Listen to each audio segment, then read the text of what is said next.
छिंदवाड़ा जिला अस्पताल के एनआईसीयू में शनिवार सुबह करीब 2 बजे रेडिएंट वार्मर की हीटिंग कॉइल से शॉर्ट सर्किट से चिंगारियां निकली।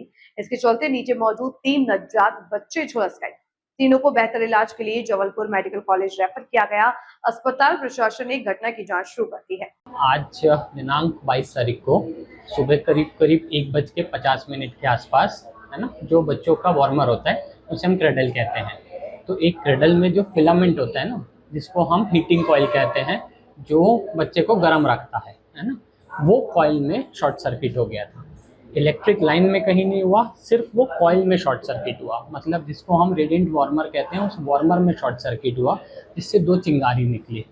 क्या है समस्या, ये है कि वहीं से हमारी ऑक्सीजन ट्यूबिंग्स भी आती है ना। उस क्रेडल पे जो 3 बच्चे थे, उसमें एक बच्चा जो था वो कंजेनिटल डायफ्रामेटिक हर्निया का बच्चा था, जो कि एक सर्जिकल कंडीशन होती है, जो ठीक कंडीशन नहीं होती है। ठीक है, क्योंकि कल रात में भर्ती हुआ था, उसको आज रेफ़र करना ही था वैसे भी, क्योंकि हमारे यहाँ कोई पीडियाट्रिक सर्जन है नहीं, तो वो ऑपरेट ही होना था उसका। ठीक है, और 2 दूसरे बच्चे थे, उसमें डिस्ट्रेस के लिए बच्चा था और एक कम वजन का बच्चा था।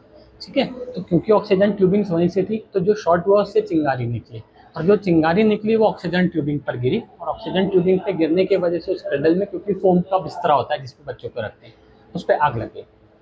ठीक है, 15 सेकंड के अंदर अंदर स्टाफ के द्वारा उसको वहाँ से हटा लिया गया, बच्चों को निकाल लिया गया। क्योंकि फोम का गद्दा था, तो 15 सेकंड से उन 2 बच्चों को थोड़ा सा बर्न इंजरी आई है।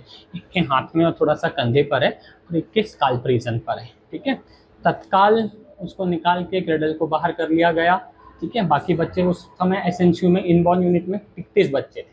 ठीक है, तो बाकी 30 बच्चों को सुरक्षित वहाँ से निकाल के आउटबॉर्न में शिफ्ट कर लिया गया।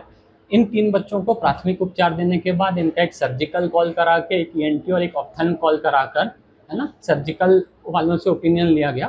तो उन्होंने कहा कि हमारे यहाँ कोई पीडियाट्रिक सर्जन नहीं है, तो इनका थोड़ा सा एक बेटर उपचार के लिए इन्हें जबलपुर रेफर करना होगा।